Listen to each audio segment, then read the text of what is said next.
Okay, on behalf of the Board of County Commissioners, first of all, I'm Patty Clapper. I'm Chairman of the Board of County Commissioners.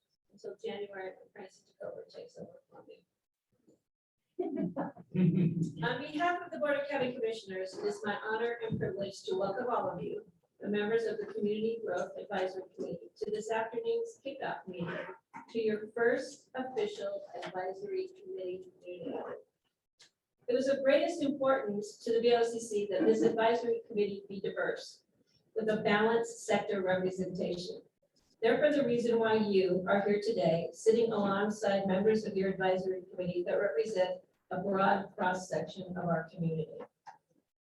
Regardless of which sector a committee member represents, every member of this committee has a voice, an individual and equal voice.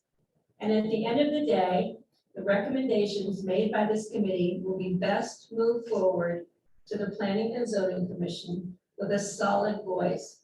And that voice will need to come from and with compromise. It is also of great importance that the BOCC's vision statement be acknowledged, understood, and accepted.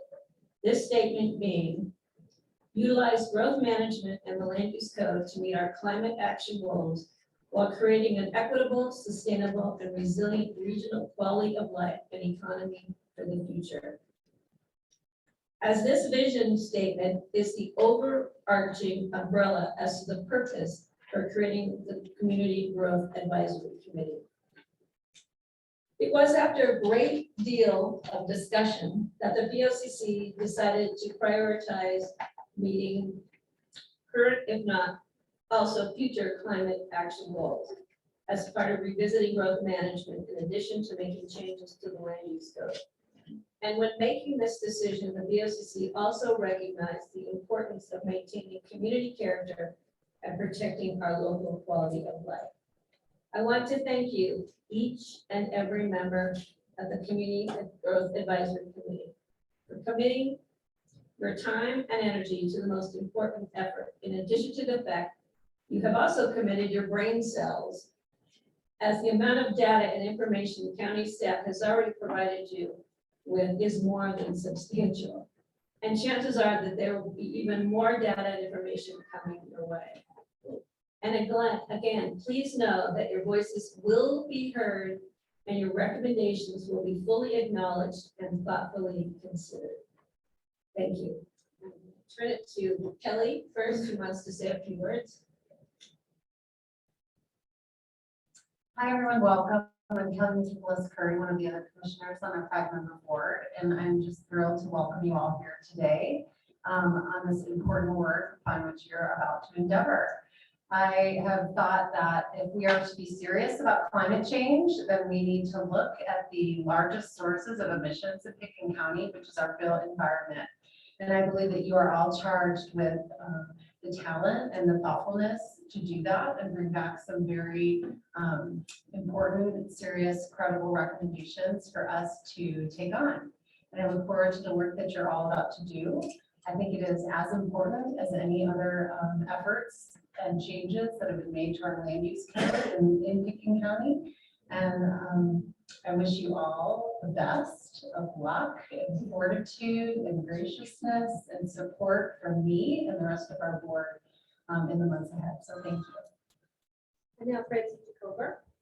Hi, I'm Francis Jacober, Vice Chair of the County Commissioners. I also want to thank you all, and I just want to point out that I'm pretty sure Pickens County is the only place in the world where you have to apply and go through interviews to be a volunteer. So thank you so much. Okay, now I'm going to turn it over to Jeffrey Woodruff, who is going to introduce himself and the members of planning and zoning that are in the room. Good afternoon. I'm Jeffrey Woodruff, the chair. This is the mic.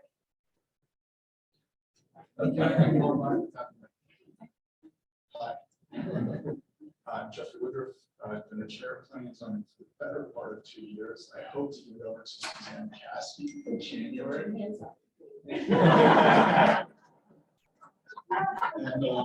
And I'm pleased to announce that Suzanne Caskey, Joe Graybacher, and Chelsea Clark will be with you through the duration of your deliberations as adjuncts to your committee. I sat where you were a couple of years ago. We had an energy working group, and many of you do not, were on that group, that working group, that was highly effective. It was architects and engineers and builders and climate change experts. And we had the task at the time of updating the land use code with respect to house size, orientation, driveways, fenestration, trees. We had a pretty broad remit, and within 6 months, I think we had done some pretty miraculous updates to land use code that were adopted. You can't move your that were adopted on Earth Day in 2020. So I think the bar is pretty high. The Energy Working Group, I would say, the land use code text changes that were made were significant. We're seeing those changes in the marketplace today. I wanted to leave you with a couple of sort of factoids of what we're seeing in the marketplace. Cliff Weiss has served in planning and zoning the last couple of years. Suzanne Caskey's been in and out of planning and zoning. But I wanted to give you sort of a real life taste of what we're seeing today. So as you read through the abundance of material, you're welcome to read the land use code verbatim as well. There's a couple of chapters. I highly recommend Great Sleeping, chapter 6, chapter 7, house size, growth management, transfer development, all worth reading. But really to take you back to what's going on today, we're seeing constraints. And we're seeing constraints as the built environment meets up with the natural environment. If you read Colorado Parks and Wildlife, they're there to protect and be that buffer between the built environment and the natural environment. But I think that's also where we should be looking at the land use code. And I'm not saying, what we're seeing today, for example, is, we're about to quadruple the size of the natural gas to the Snowmass Creek Valley. So to go from a 2-inch pipe to an 8-inch pipe. Again, sorry to be the weeds so quickly, but I think it's critical that as you think about house size and exterior energy use and snowmelt systems, those are having an impact on our ability to control our greenhouse gases in this valley. So if we want to hit those 2050 goals, but we continue to consume with 7,500 square foot snowmelt driveways with large homes, and being kicked under the table for going into the weeds so fast. So one constraint is we're about to quadruple our nat gas supply to one of our valleys. Another constraint is we have 4-inch pipes servicing some communities for water. So again, the water supply going to these communities then is going to gate the size of development, say the size of what we can do in this community. And I hope in your conversations you think about the natural environment and how that fits in with, what do we want to look like from a community standpoint, and how do we treat the environment? What does this place look like over the next 30 years? So is that short and sweet? Thank you for your time. I look forward. Again, if you do read those 2 chapters, they're fantastic. I'm gonna run right home and do that. I do want to turn it over to Suzanne Caskey, who I have the pleasure of serving with in planning and zoning. Again, we'll be working with Suzanne Caskey, Joe Griglocker, and Chelsea Clark will all be adjuncts in your mission over the next couple months. So I'm Suzanne Caskey. I was served on the PNC for 15 years from early 80 to the late 90s for 14 and a half years. I recently joined again about a year ago, specifically because I was so excited about this particular undertaking. I am so excited about it. And I want to tell you how thankful I am, how really grateful I am that each of you has joined, is putting yourself out there. It's not easy. The thinking about it is not easy. The focus will be quite complex. And I want to tell you that not only am I proud of you, but today I have heard from each of your mothers. And they are so pleased, they're so proud of you, because this is what the kind of thing they raised you to do, to be a working member of a community that aspires to be close and healthy and supportive and clean and all. Your fathers are also proud of you, but I know that your mothers will call me if you miss too many meetings. And I have one plea of you. When I joined planning and zoning in 1980, people like Peter Guy and Michael Gassman and Jim Reeser and those guys were on the commission, and they were, I guess we could now call them some of our founding fathers in terms of the land use code and the land use regulations that were put in place that leave us in this spectacular place today. The thing that was most important to me, though, in serving on that particular commission is that there was an ethos of civility and neighborliness like we have not seen in a long, long time, here or in the country. It was understood, it was stressed. If things got too worked up in a room, if people got personal and started taking things, delivering things in a personal manner instead of dealing with ideas, Peter Guy would immediately just say, time for a break. Let's go out and talk to our neighbors out in the hallway.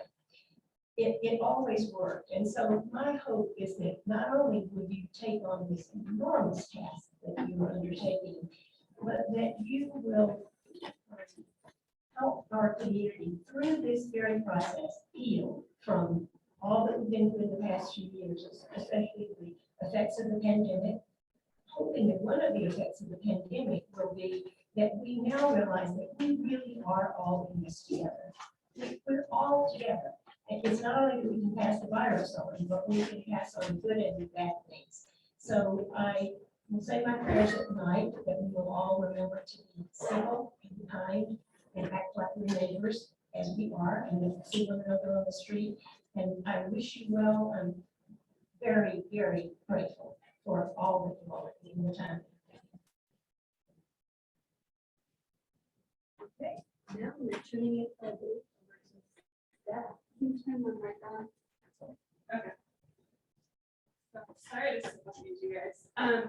Well, thank you all. So my name is Kara Silvernagle. I'm the assistant to the county manager and part of the staff team. And we're going to go around and let all of you, we want to hear really from all the advisory members, but just wanted to kind of also point out who the staff team is that is supporting this effort. And so we have Miles Graham, who's with GBSN, and we've contracted with them. They're a communications firm, have helped out Empire efforts and are really helping us usher this through, and will be some of your facilitations. And then hand it over to him to carry us the rest of the way. Thanks so much, Kara. And so on the next slide, we just wanted to do a little housekeeping. You all have noticed there's the mics on the table. We've got one mic shared between two people. So for the benefit of our colleagues on Zoom tonight, if you have a comment, want to be speaking, push the green button, and then we're going to have to minimize side conversations just because it does pick up on the technology for the virtual. So just a little housekeeping there. It's our first meeting. We're thrilled to see how many of you are here in person. So hopefully we can continue to have more and more in-person conversations, and we'll get the technology part figured out. And this may be a little bit much for this first meeting, so you'll have to let us know how it feels and how it works. But we did quickly want to run through the agenda. It changed just a bit from what you have seen in your packet. You've met your board of county commissioners and your planning and zoning members. We're going to do some introductions here with the team, and then spend the bulk of the meeting today hearing from you and talking about your vision for 15 County in 2050 and what's most important to you when you think about our community. And then we're going to do just a very high level overview, level setting of what is the committee structure, what is our process going to be, so we have a roadmap for the next 6 months. And then we're going to leave time at the end. We're a little bit over on agenda. We're going to try to make up some time, but we want to hear from you as much as possible. So we're going to end the session with some Q&A tonight as well. And then hybrid meeting participants, I'm joined by my colleague, Emma Harrison, who's going to give us just a couple tips for our hybrid and virtual meeting participants. Yeah, thanks, Miles. And thanks for joining virtually for those who did. Just a few quick housekeeping things. Please, as you are now, keep your video on throughout the meeting. And when you're speaking, you can unmute, but while you're not speaking, please leave your mic muted. If you have a question or something to interject in the conversation, please just raise your hand and I will know to call on you and unmute from there. Just an FYI for everyone in the room, both virtually and in person, this meeting is being recorded and will be posted to the Growth Committee website ahead of time. So want to be, transparent about that. Any further questions can be, directed to our project email address. But we're looking forward to a successful virtual or hybrid meeting. Thanks all. Thank you, Emma. On the next slide, we're going to use this committee structure to do introductions. So certainly you've heard from your Board of County Commissioners and your Planning and Zoning Commission. We're going to spend the bulk of the meeting tonight talking with you as we do introductions for our Community Advisory Committee. But I do really quickly want to introduce staff and our resource team partners who will be all getting to know each other very well over the next 6 months. So John, I'll start with you and then we'll go back to Cindy. Thanks, Miles. John Peacock, Picking County Manager. Hi, Cindy Goodman. I once was a community development director. John Bennett, retired citizen and community advisor to this process. Better with the number. Ellen Sestano, I am the long range planner for Pickens County.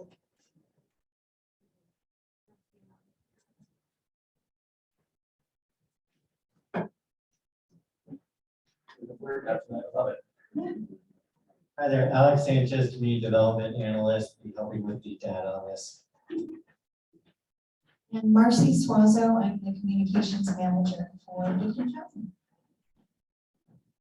I don't think I've missed anyone on the resource team or staff. So with that, we're gonna get into introductions of our committee members. And what we're gonna do is do an alternating in-person and then virtual. And it looks like given the turnout in the room, we're just gonna have a few alternations for our virtual participants. And then we'll just be going around the horn in the room. But before we do that, we sat down with virtually all of you to do interviews, understand where you see opportunities, where you see challenges, what your priorities are, questions are going into this process. So we've summed up the big themes really quickly for you to hopefully set the stage and get us all thinking about what your visions are for Picking County in 2050. So on the next slide, what you're going to see is what we heard in the interviews was really fantastically interesting in that we could sum it down into really 4 key points. And there was so much commonality around the importance of balancing growth and quality of life and finding that equilibrium between these 2 critically important values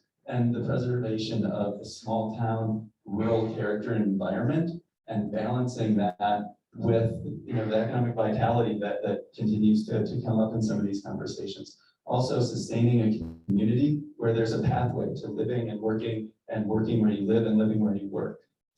And the desire for collaboration and consensus was incredibly strong as we went through this process, almost to a T. Many of the discussions we had ended in, if we're able to make some common ground and use that to find compromise and bring together recommendations that truly represent the future of our community, then that's a strong foundation to start from. So with that, there are inevitably going to be some tensions and some trade-offs that we're going to need to work throughout this process. Balancing climate action with other interests, be they preservation of rural character, smart growth, economic vitality. It's going to be finding that equilibrium throughout this process that we're going to be working through over the next 6 months. Aligning our climate regulations to address residential and commercial impacts and saying there's, we're not focusing on any one sector, but really going into this with our eyes wide open.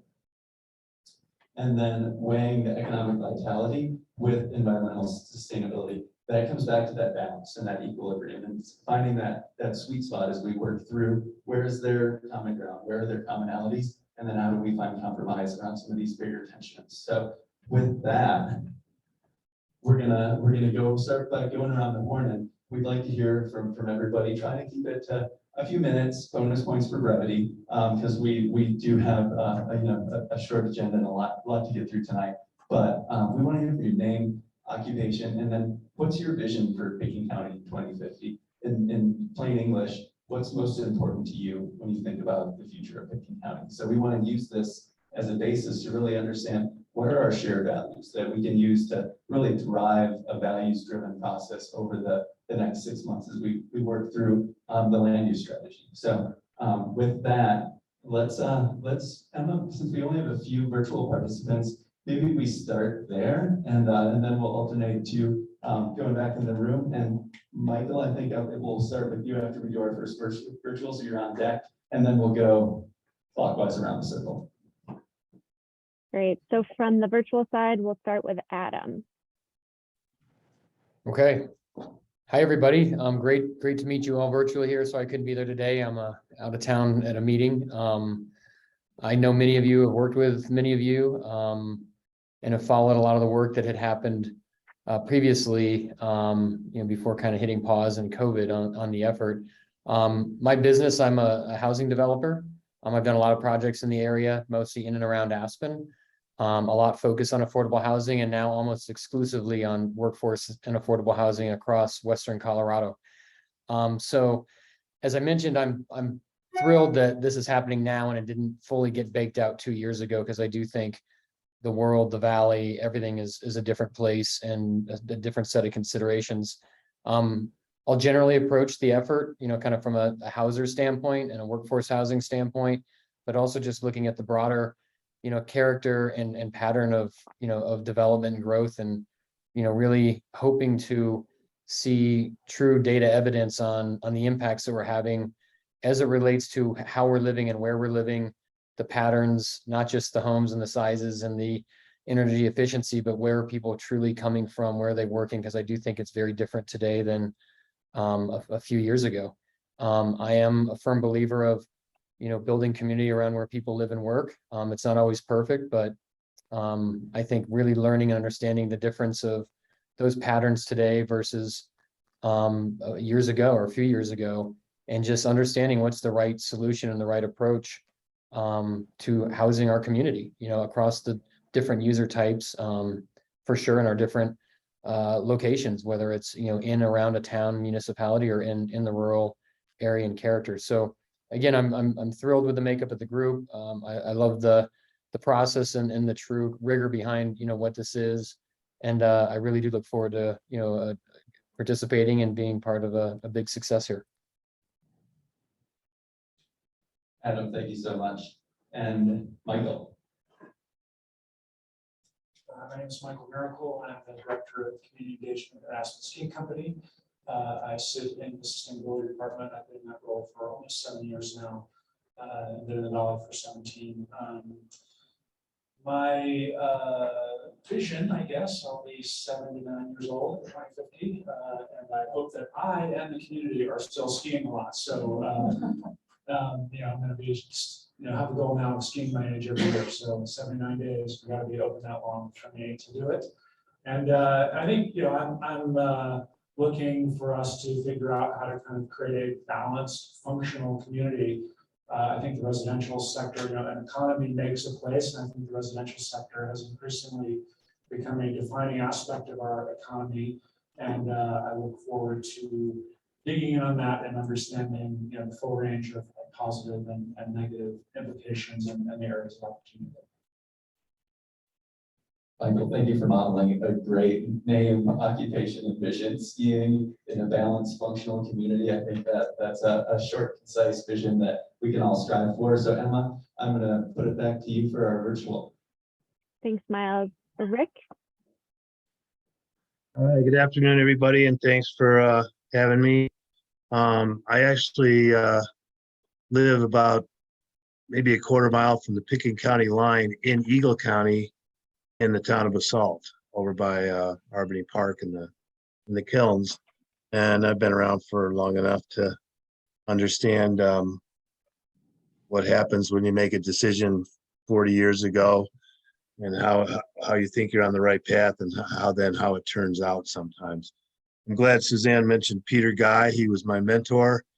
I was a dishwasher at the steak pit. He was the owner, and at 9 o'clock, it was a shift drink time, and Peter would sit me down and buy me a shot of turkey while I stopped sweating from being in the dishwasher area. And he inspired me to get involved in the community. He started Aspen Junior Hockey. He was on P&Z, and I think he was president of the school board. So I have to thank him for, somehow digging out this strange defective gene I have that encourages me to get involved in the community process.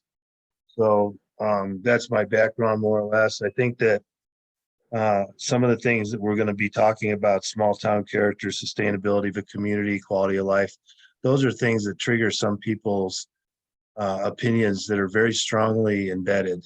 And I think sometimes when we start off conversations, we get into an ideological discussion as opposed to some kind of process and get to an outcome. So I might, stay away from those things and a little bit until I get a sense of where people do stand on that. Because my experience in this process, politics, et cetera, any community building is those are the things that divide people sometimes.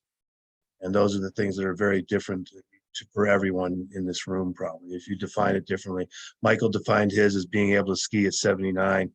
I'm only 8 years away from that, so I hope to be out there as well. But anyway, I'm excited and I appreciate it, and thank you. Great, thank you so much. And Joe, I realize we have a planning and zoning committee member here virtually who I don't know if we acknowledge yet. So Joe, I want to give you a moment to introduce yourself as well. And then we'll go back into the virtual room, or the in-person room here, sorry. Okay, thanks. Welcome everybody to the growth team. And I am a member of the Planning and Zoning Commission. I'm a serial volunteer, I guess. Spent 7 years on the City Historical Preservation Commission until I moved out of the city into the county, and then I was on Board of Adjustment, and then I was on Planning and Zoning. I think now it's probably 15 or 16 years. So I've got some history. I'm primarily here, I guess, to provide a resource for the committee members and so on, and probably won't be, providing a lot of opinions on it because, I'll be at some point on the Planning and Zoning Commission making a decision on the recommendations that have been proposed by the committee. But thanks everybody for all your time and effort. This is going to be a heavy lift, I think. A lot of information to absorb and read. And so in any event, if anyone would like, feel free to reach out to me. I don't know if the group is going to have any sort of protocols on how that works. But in any event, I'm here to help. I'm from the government and I'm here to help. Thank you. Joe, thank you so much. Emma, does that conclude our participants in the virtual room? At the moment, yes. Brian was on and hopefully he returns, but I will point out Miles if anyone needs to be introduced on the virtual side. Perfect. Well, we'll pivot to our in-person introductions and keep it here until we have more virtual members. So Christy, please name, occupation, vision for Beacon County in 2050. My name is Christy Milish. I'm happily retired about 5 years ago. Worked in corporate America before that. Now I seem to stay frenetically busy with boards and volunteer forest ranger. I moderate at the Aspen Institute for community lectures, that type of thing. I'm very excited to be here with you guys. Willing to donate my brain cells. My current knowledge is not that great of land use policy, but I'm an avid student. And if I could learn about stuff like the melting Antarctic for Aspen Institute discussions I moderated, surely I could learn about land use policy. My vision, I think that all of us don't want much change. In fact, we want less traffic, we want less people, but I think we have to be broad-minded and know that the future of Aspen is growth. It's a form of growth that must take place in some fashion. And I think this committee has a wonderful and challenging opportunity to figure out how to do that. I love Cindy's favorite word, recipes, and proportion of recipe elements for how this can happen, levers, the whole bit, how we're going to choose what they are. Because I think, as Rick said, there's going to be emotions in this, but there's going to be a heck of a lot of data and science. Let's make science-based decisions and then layer the passion below and on top of it like a sandwich and keep it at a low roar. So I could go on, but anyway, very happy to be here and to learn with all of you and compromise and discuss and debate with all of you. Christy, thank you. And Tim. Hi, everyone. My name is Tim Eston. I'm a real estate broker with Sotheby's in Aspen. I've been here, my mother moved here in '68. I've been in and out of Aspen for the past 50 years. I care deeply about what happens in the course of Aspen. When I was in high school, I apprenticed for Fritz Benedict, who became later in adult life a very good friend of mine. And he used to pick me and Elizabeth Holcamp Boyles up in the West End where we lived every weekend to go out exploring for the 10th Mountain Trail. And every weekend, Fritz would say, "Come on, kids, why aren't you up? Let's go." It was 7 a.m. And he'd say, "Isn't this just the best place in the world to live?" Every week he would say that. And with his twinkle in his eyes. And that's what I aspire to, that's what I aspire Aspen to be and to always be, and where my heart goes and where my interest is.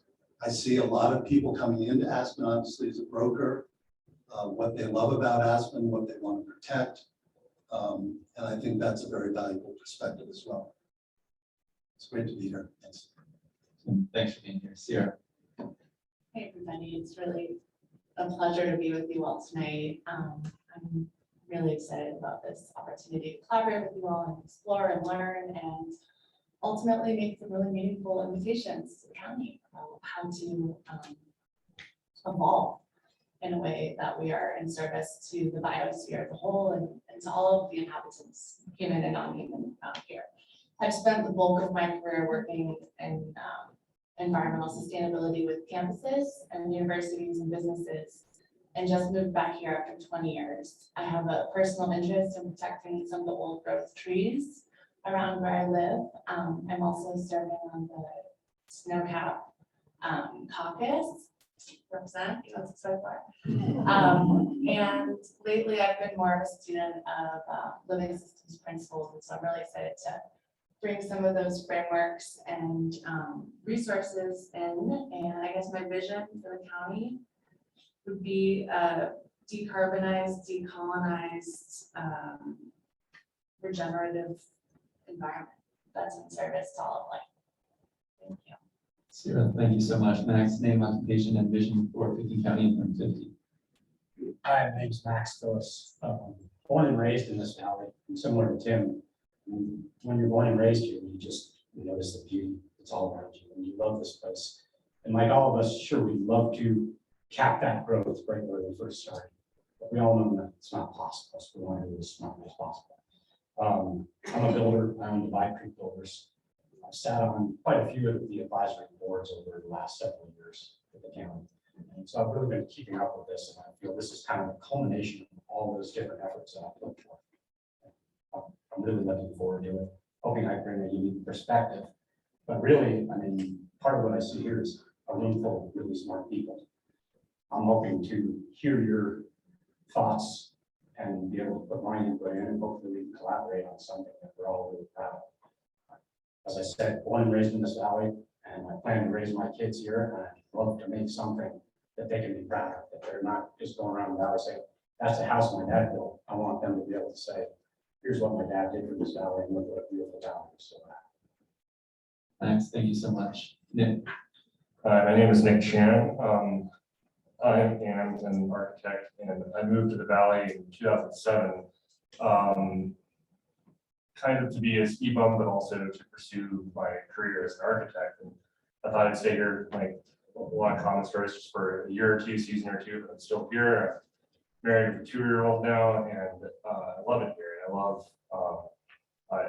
all the outdoor activities that everyone here values, but I also value all the incredible opportunity that this valley has for letting people come to this valley and enjoy the lifestyle that we all enjoy. Like a few members here have already said, it's growth is happening, and to completely stop that is necessarily reasonable. And I think there's a better path forward than what we've been working with so far with the current code. It's an evolution of the code, and I hope that we can craft something together that uses science and data and incorporates as many of the stakeholders in this valley as possible, that's represented by us, but also in the future, if there's other future stakeholders, to make something that is flexible, that is adaptable, that will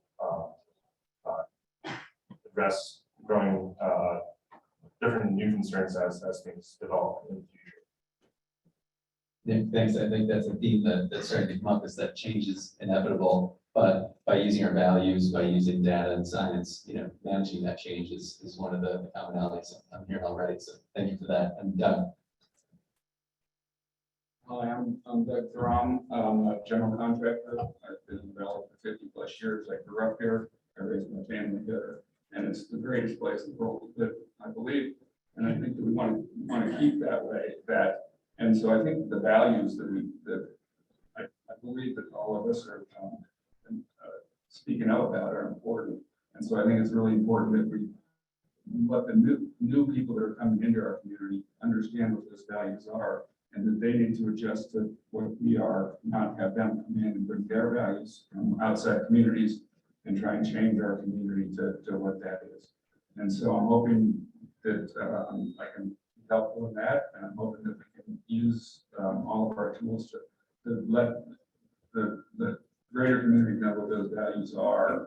Enunciated is a difficult part, of course, but keep the small town values or whatever as what the values of the community are. So thank you. My eyes must be at that. Is it Lydia? Lydia. Okay. Hi, I'm Lydia McIntyre, and I have lived in Pickett County for 4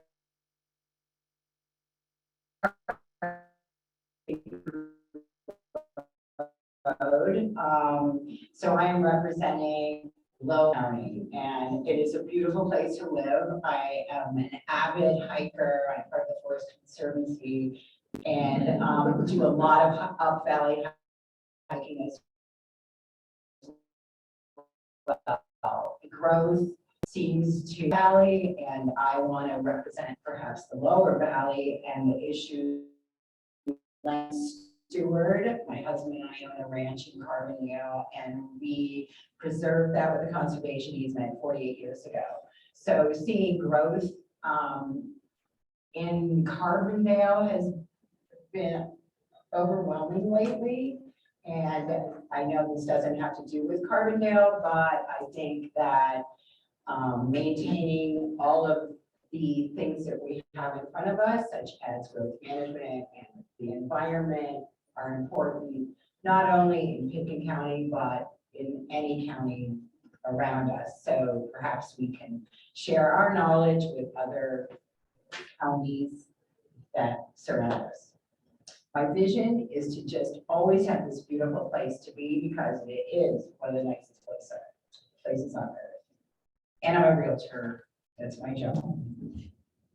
Lydia, thank you so much. My name is Forrest Jacober. Currently I'm the Director of Development for Aspen Devco. And I was raised in farming and ranching in this valley, and spent my whole entire life in and out of agriculture and contracting.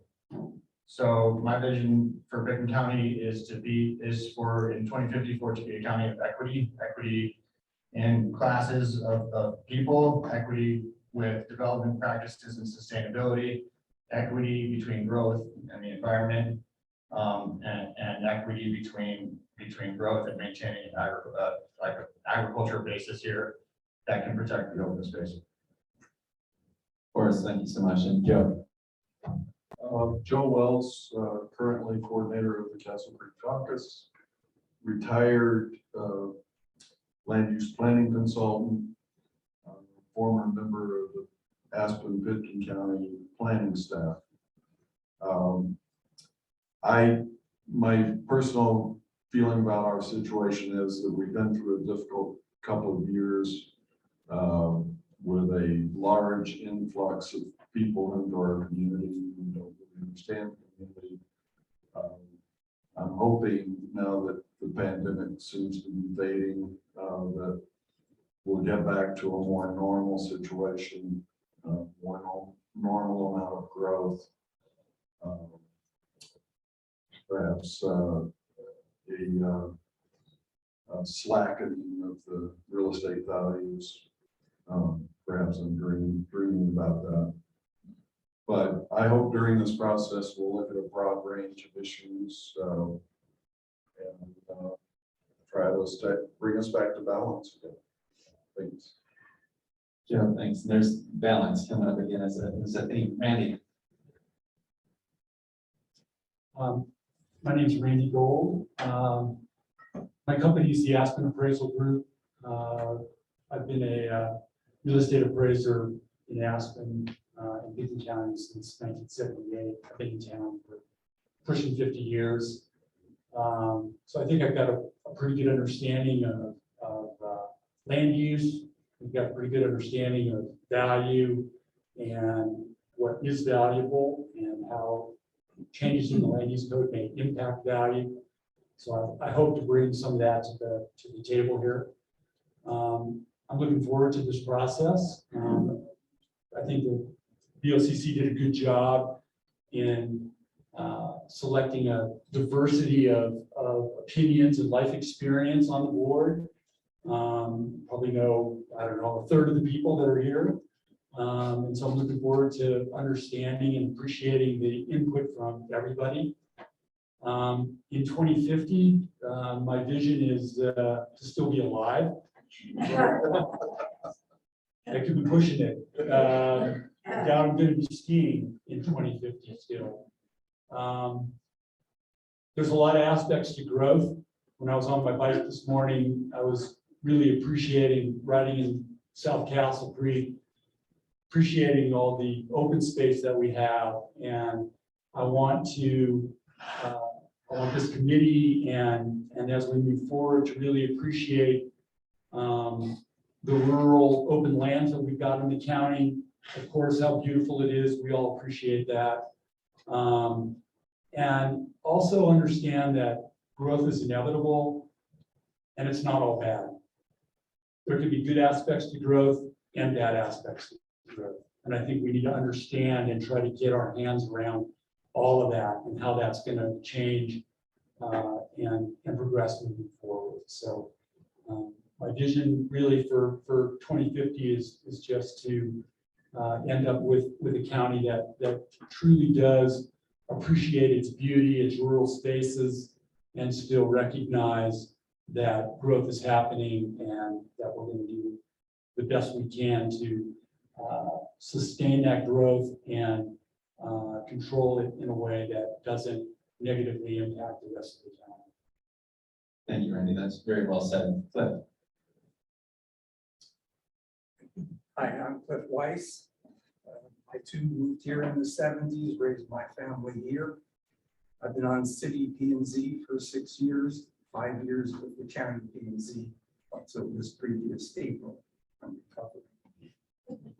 Served on with one co-ops, both of them. Worked with 28 others on the Aspen area community plan. So I have a pretty good handle on land use code and how Aspen has changed since I got here.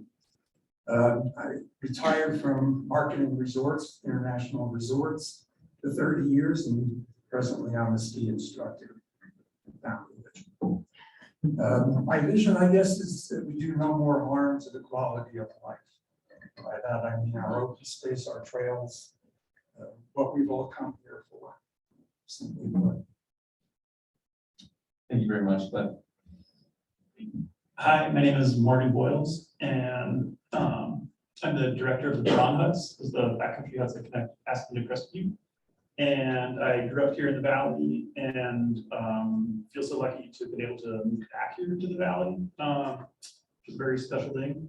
In 2050, I will be 60 years old, and so I think that's a little bit different than some of the committee members. And so I really actually look forward to learning from many people, especially folks like John Bennett and people like that who were involved in a lot of those earlier processes and a lot of very innovative things that this community did that enabled people like me to be able to move back here, and a lot of the positive things and a lot of the unintended consequences as well.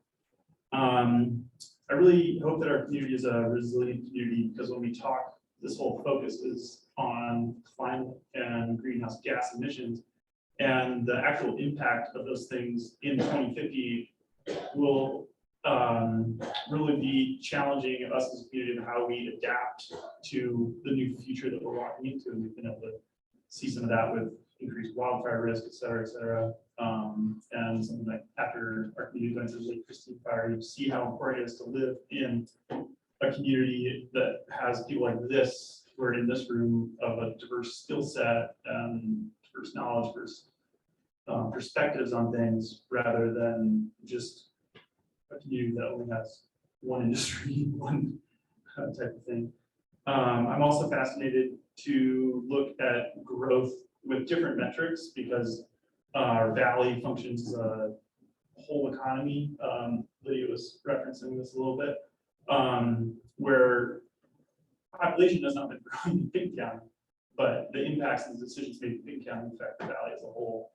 And so as we move forward in this process, I do think that, you know, forms of growth are inevitable, but does that need to be in the form of more 15,000 square foot houses? Is that what we as a community want to be struggling to deal with in 2050? So, thank you. Maureen, thank you so much. Deb. Hi, I'm Debbie Kelly, and I recently retired from running a gardening landscape business for 45 years. So I've been around. I've made friends with a lot of really wealthy people, and I've made friends with a lot of my employees. So I've kind of seen both sides of the wealth equation. And I just really, I want to be part of this collaborative effort that, you know, find the balance between growth, environment, sustainability, and lifestyle. And I guess it's great to hear there's so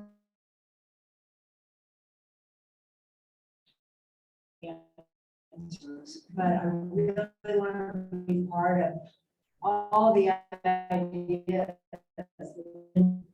try to massage it all together and come up with something really cool and nothing else useful, and a vision towards what seems to be what a lot of us feel as, let's try and keep this place the best place in the world to live.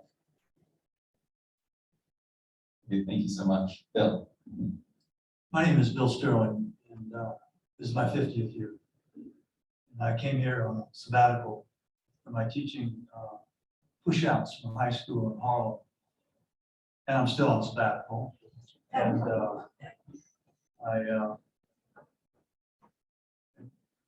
2030 would be a lot better for me, Michael, than 2050.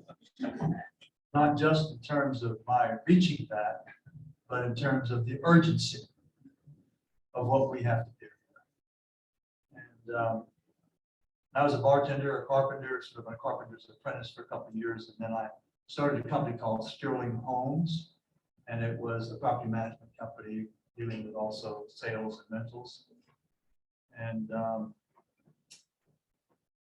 I co-founded CORE, the Community Office of Resource Efficiency, in 1994. And I was a babe in the woods then in terms of global warming, as we use that term then. And it's about balancing the town and the resort, looking for the long-term best interests. Not everyone can get affordable housing and be here. And it's a lot about balance. Bill, thank you so much. Jennifer. Hi, my name is Jennifer Wilson. I'm one of the partners at Forum Architecture.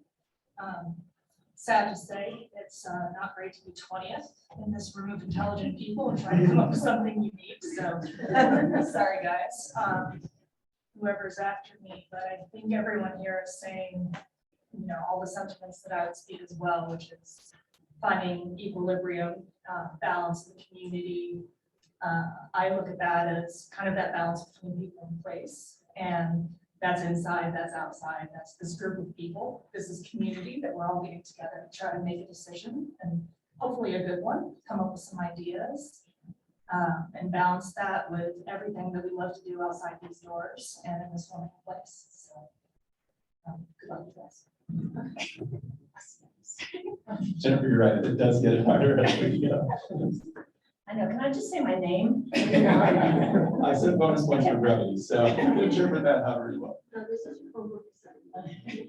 You forgot to give it to me. My name is Barb Pitchford. I've been here almost 50 years. I'm a retired, probably recovering educator. I'm still not over it yet. I've raised my children here. I love our community, and it's everything that everybody said. I can ditto, kind of like Jennifer. But one of the reasons that prompted me to call Patty Clapper is I keep my horses over the last 35 years at Soapers Mountain Ranch, which is a 2,000 acre ranch at the end of West Soapers Creek, right over by Prince Creek. And I ride, that's my mental health, and I ride up Soapers Mountain, and I've done it for a long time. When I was coming down this year, there is on the old Fender property, a house that is 20,000 square feet. And it also has 4 outbuildings and water features and the number of construction vehicles. And this to me is a pristine area, West Soapers Creek. And I know that we're all concerned with preservation, but I go, how did that happen? How did that happen? The lights, the consumption of energy, it's light on the landscape. And I thought, I need to understand. So I think I'm here because I'm enraged with that house, but I mean, it's like, I feel like people sitting in positions of P&Z, city council, county commissioners, I applaud their values, their energy, their commitment.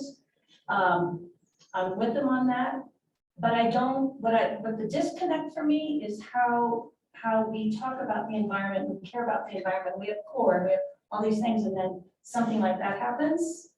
So I don't understand. So I'm here to try to understand how that can happen, because I know the people in positions are not necessarily wanting that, but somehow it happens. So I'm here to learn, because I know zero zippo about planning or zoning and land use codes. I'm also here, I think, out of fear, because I'm fearful that what's happened in, I think, the last 10 years feels like it's almost out of control. So what is it that we can do? We're all going to sit here and talk, and it's going to be wonderful, and we're going to agree with values and everything, but how do you put it into action? So I loved what Cliff said, which is do no harm. And what can we do? Because I love where I live, I value where I live, and I really appreciate the opportunity that's been provided for us to get involved, to learn. And I sincerely hope that, I mean, most of us have been on a lot of committees, that when we actually walk out the door in the end of 6 months, we've got something concrete. And the last thing I want to say, and I'm going to quiet, promise, is ever since I moved here in the early 70s, there's been talk about growth, no growth, development, curbing development, controlling development. And there's been a lot of good thinkers there and a lot of good information and a vast amount of data. I don't want us to disregard that. I want us to value what's come before us, because there's been some really good thinking, like back to Joe Edwards, all those, Peter Guy, all those, that era. There's some really smart people, not only in this room, but who've come before us. So I don't want to forget that we don't have to reinvent this wheel. A lot has been done. I look forward to it. Thank you. All right, thanks for being here. Blake. My name is Blake Hanson. I was born here in Aspen and decided to be raising my family here as well. I think, like a lot of people have talked before, just completely love living here and feel thankful every day that we get to raise our kids here, and love for in 2050 to have my grandkids living here. I joined the committee because I think it's important that we get this right. I think when the land use code is changed, sometimes it has some things in the land use code may cause other things to happen that weren't anticipated, and so I think it's important that we get it all right. And I think it's important that we have so many smart people in this room to bring their perspective to it, because I think it's important. And clearly it's, I don't speak in front of a lot of people this often, so I apologize. Great job, Blake. Thank you so much, Chris. Thanks. Mike.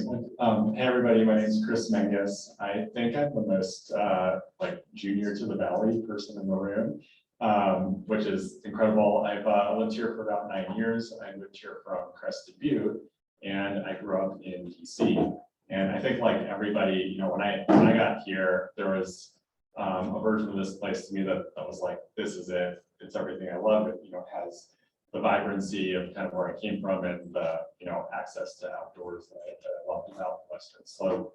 And I like to feel that, you know, living in Crested Butte in the 90s and forward was a little bit of a glimpse, you know, about what Aspen was at some points in its history. Those are very unique places. My vision for 2050, you know, I think we've heard from everybody a deep love for this place. And my vision for 2050 is that the community is still a place where everybody feels that.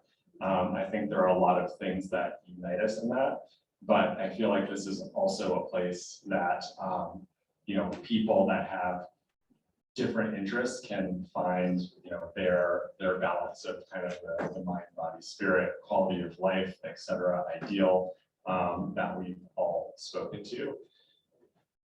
One of the things that excites me is I don't know exactly what that looks like in 2050. You know, I have a few, to me, it might look like a few things. It probably means we're a climate leader. So, you know, we have really clean air and really functioning mobility systems and an adaptive, highly functional built environment. I think it means, you know, we're leading on climate response. So we're able to adapt to the new, you know, realities that we're living in.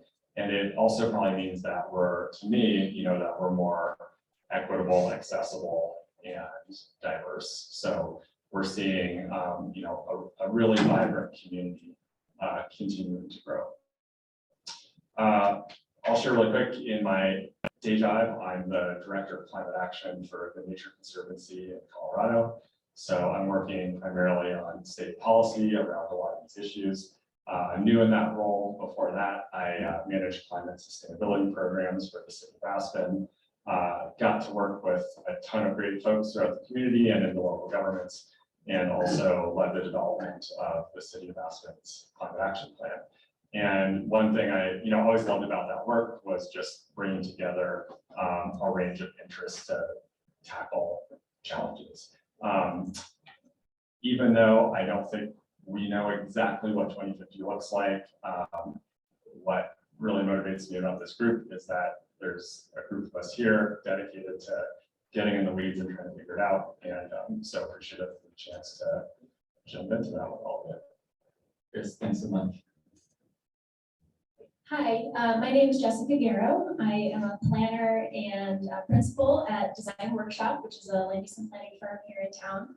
Prior to joining Design Workshop about 3 years ago, I worked with the city of Aspen as a community development director, and had the great fortune of working with many of the town staff. So excited to be able to collaborate with them, and really excited and eager to dive into all the issues with this group. And it's been said before, but this is just such a great think tank of so many different perspectives, and just really, really exciting to dive in with you. I think for me, the vision for 2050 really focuses on my daughter. She's 8, and I hope that Pitkin County is a sustainable and resilient place from an environmental and economic perspective, so that she could come and raise her family here if she chose to. And I hope that the places that we recreate and the skiing that we know and love and enjoy every weekend are still around for her and her family to enjoy. So that's sort of the perspective that I am hopeful for in 2050. Just a thank you. My name is Glenn Horn, and I'm a land use planner. I work for the Aspen Pitkin Planning Office in the 80s. I was primary manager in the preparation of the Pitkin County Down Valley Comprehensive Plan, which I still think is highly applicable to the county and the Down Valley rural areas. I've been a planning consultant on my own since 1990. In that job, I was the principal author of the 1994 county land use plan, county code. I worked on the committee that wrote the 2006 code. We were the citizen committee that was involved in that. Done loads of projects in Pickens County. I understand the codes. I think I understand the plans. My biggest personal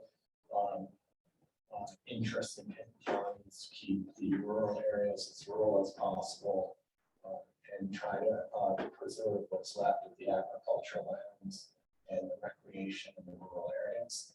You know, and I think it is really about balance and not putting a program into play or changing the code in a way that would compromise on the rural agricultural values of Pickens County.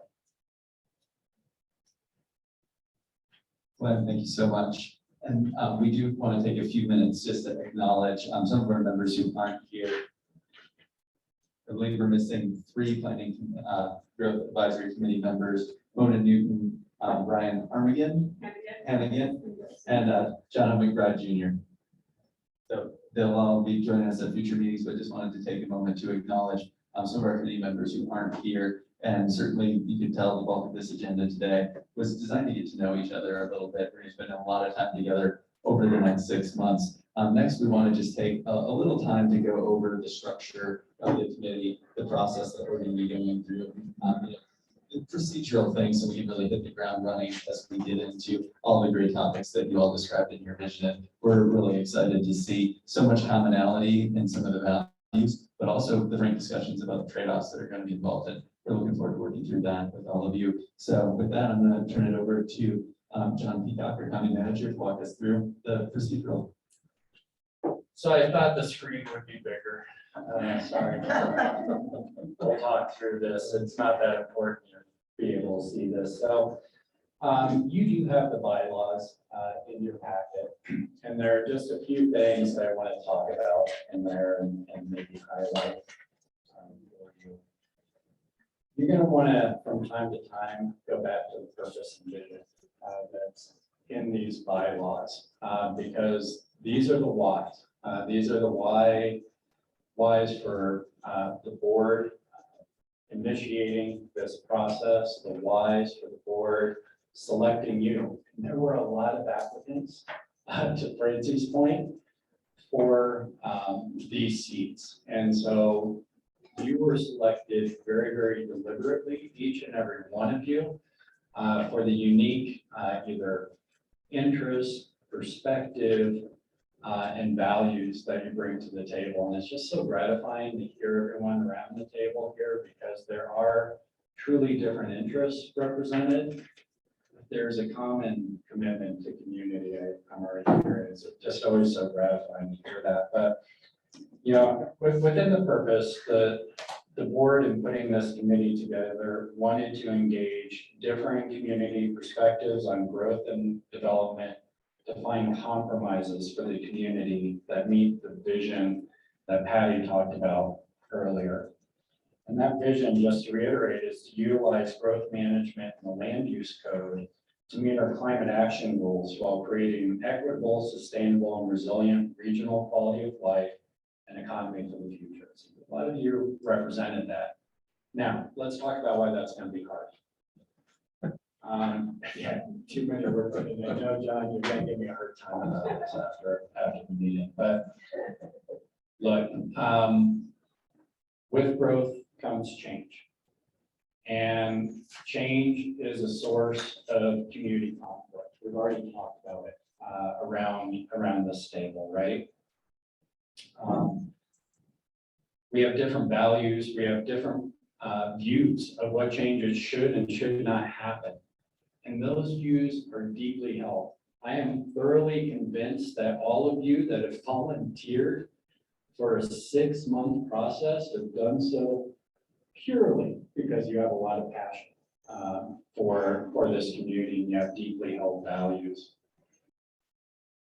There's going to be a limited number of levers that we have to pull. But when you look at the purpose and you really start to think about what the board is asking you to do, we start off already with potentially conflicting values, right? We want equity, we want a vital economy, we want to protect the environment. And on their face, oftentimes those values are going to be in conflict, right? And we see it play out in meetings and conversations and in our national and even local politics all the time.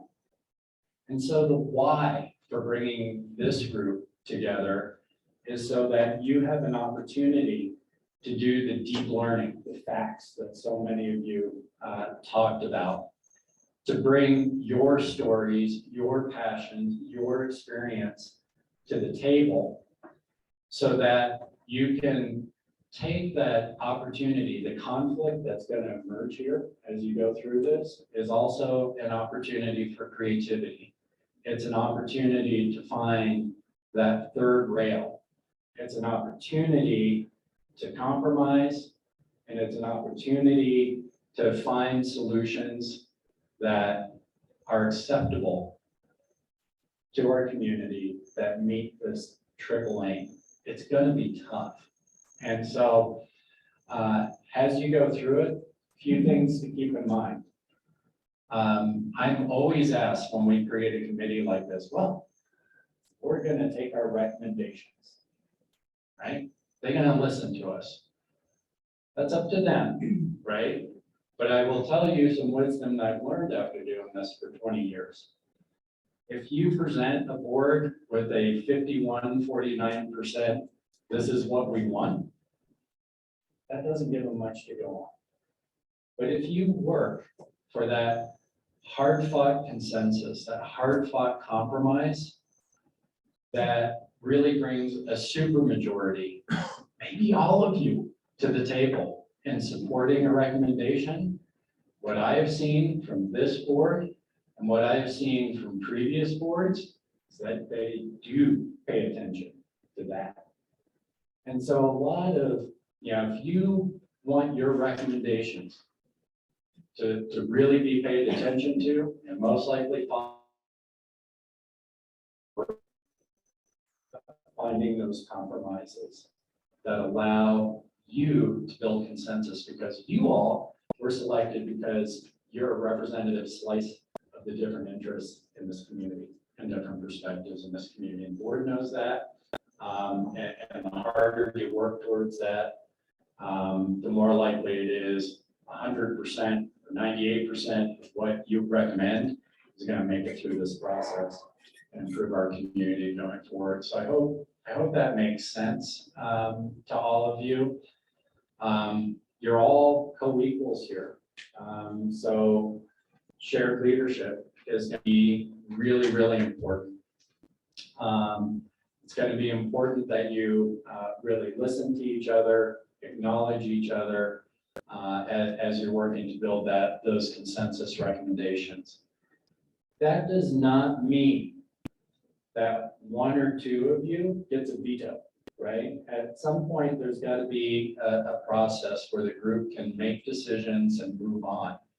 And so our board for these processes has always encouraged and allowed for minority reports. And so at a certain point, you all are going to be reaching decisions. Hopefully the supermajority, if not all of you, are in support of those. But if you really just can't support them, you will have an opportunity to have a minority report so that you can move this forward. The other thing to keep in mind is that there will be a structure, and next time around, you all have an opportunity to have a nominating process and a selection process for a chair and vice chair. And that chair and vice chair position are really, really important because they will really help set the agendas, working with the staff team and making sure that we're staying on track with our goals and recommendations. So more to come on that in the next meeting. But just pay attention to trying to build that compromise and consensus. I'm really heartened by what I've heard around the table that you're going to get there. Go ahead, Alex. The other thing I always get asked about, because this comes up, is conflict of interest. Well, we're talking about growth. How can we have developers, architects in the room? They're going to have a conflict of interest. Not the case. What a conflict of interest is it's really going to be specific to if you're making a recommendation or a policy decision on something that directly affects a financial interest that you hold or that a family member holds. General policy, where you can bring your experience to the table and helping to make general policy recommendations that just happen to affect an industry or interest that you're part of, does not constitute a conflict of interest. And oftentimes that's used to curtail debate. That is not the case. But if you do think that maybe a policy recommendation that's going to be made from this committee to the Planning Commission and eventually to the Board of County Commissioners affects a unique interest that you are part of, check with our county attorney, check with the staff team. The county attorney will be available, and it may be that there are certain recommendations you'll need to recuse yourself from. But generally speaking, a conflict of interest does not exist unless there's a specific financial interest. So I am going to end with a huge thank you in advance. This is going to be hard work. It's going to be harder to compromise when you have a lot of passion. Work towards it, knowing that all of you have an interest in making this community, continuing to make this community the best place to live ever. I heard that all around the table. So thank you. John, thank you so much. And we've gotten back on our agenda right now. So thanks to John and all of you for being so clear and concise. I think we've got time to pause here for some Q&A on process and structure of the group. So we'd like to open it up for discussion for all of you in the room or for any of our virtual committee members. If you'd like to raise your virtual hand, we'll go ahead and field questions. Probably for about 10 to 15 minutes, and then we'll go over the schedule and the timeline and roadmap, and then have a little more Q&A after that. How about Chris and then Michael? Sure, thanks. Can you just kind of confirm expectations on, I guess I'd call it like workload during meetings, roles that staff and support will take? Like, are you guys going to capture everything that's being said and synthesize and report out to us and kind of make it relatively easy to do the homework, show up and engage, but not necessarily like carry any of that?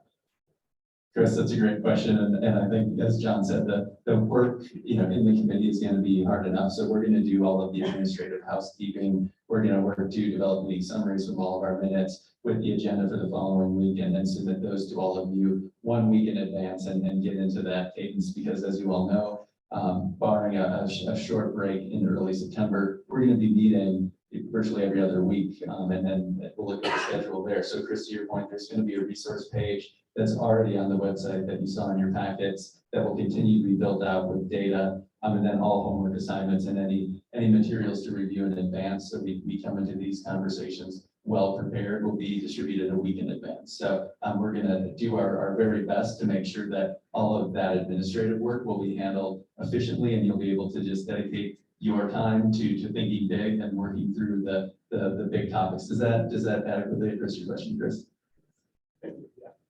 Excellent. And Michael? The equity came up a couple times as a goal, which was nice to hear. And in my work with Aspen Ski Company, I do a fair amount of meeting with groups that represent the Latino community. I had a meeting this year with the Sunwood Project. I had a meeting with another Alex Sanchez, who I think perhaps is related to someone here who runs Versus Unidas. And just looking around the room, we have a sort of diversity of experience and gender.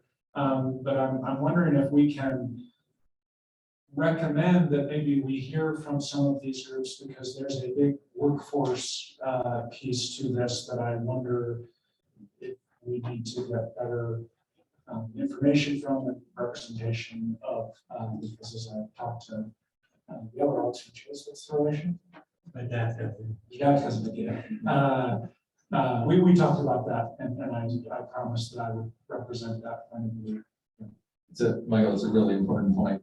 And diversity is big work that's going to take all of us. The role of the committee is sort of to serve as ambassadors as well and bring in the diversity of perspectives. So this is one element of the process. There's also a broader community outreach element of the process that we're going to be working through. So talking with some of those groups who need to be engaged in the process in addition to the committee will be really important at those milestones and finding ways to engage. And then we know a lot of our equity partners, they're balancing a lot. And so meeting them where they're at so we can really meaningfully engage them at the right time and value their time as much as we do all of yours is going to be critically important. So short answer is yes, and we value your opinions, all of the committee members' opinions, and how to best engage those sometimes harder to reach populations. Absolutely. I was just going to. I think that's a great idea. I want to add to that. We actually were trying to look for some really young members of this group. We didn't have anybody apply. So I think that's a really valid part of this discussion. If we're looking at saving our community for future generations, we might want to ask them what they'd like to see. So that would be another sector that I would like to see running in the discussion. Okay, thank you. I was just going to open it up to the board and the planning and zoning committee members as well as staff on other equity priorities.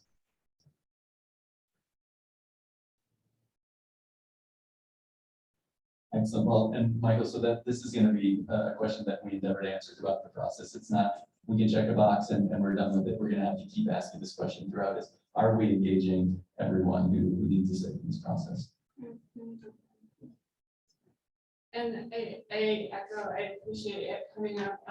We don't have a screen, so I'm not going to do an org chart by any means, but I would even expand upon those populations to also say, we are going to look to some of this committee. When should we be going out asking other stakeholders? We've talked about the fire districts, the utilities, the schools, the workforce. There's going to be a lot of elements as you will start to look into the information, to look into the data, come up with recommendations that we need to be going out to a lot of different elements of the community. And so I applaud you for bringing it up, and I want to also make sure it's come up in a couple of your statements. And I just want to also say it's your committee, so you can say this is the time when we need to be going out and getting more information to it. So I'm going to add to that too. I think it's important that other communities around Pickens County, and how can we impact that? So we do X here, and they're doing element of P down there. It kind of negates those things. So I think maybe touching base with other elected boards like Stonehouse Council, City of Aspen, Basalt, and even further down, just to see what they're thinking and what they're feeling, and hopefully we can share our successes with them and convince them they need to what we're doing here and maybe how we can. Thanks, Betty. Thanks, Michael. This is an important question for me as well. And beyond just sort of the keeping the empty seat at the table to always think about who's not here, there will be some opportunities, I think, at very specific points in this process where we go out, you all go out for community meetings, and those I think are good organizing opportunities to actually bring in some of that perspective and voice to actively provide feedback. And I just think I'll ask staff and facilitators to keep those in mind so that there is a coordinated and I think deliberate effort to harness those opportunities to get that. And that's a great tee up to some of the schedule we're going to be looking at later is going to show where those touch points are. So we're all well prepared to make sure that we are bringing in the appropriate partners in those conversations. And let's go with Christy, and then we have Rick virtually who will go with afterwards. Speaking about the community outreach, it seems like those meetings are early on, like in October, there's a couple. And I think that it's great to ask everybody, what do they see for Pickens County in 2050? And we all have the same view almost. But then you start bringing in what the real changes will be. So I think it's even more important to get community input after some hard decisions have been made and say, well, we think it looks like this, and that's when you're gonna get the most valuable community input, I think. Absolutely, because it goes back to not just checking the box. It's going to be a process that throughout these key milestones that we integrate that feedback continuously. It's not a one step effort. Any comments from the? Hi, thank you. Oops, sorry. I apologize. We have a Metro District Board meeting that starts in about 15 minutes, so I'll sign off. I didn't want you to think I was just ditching you.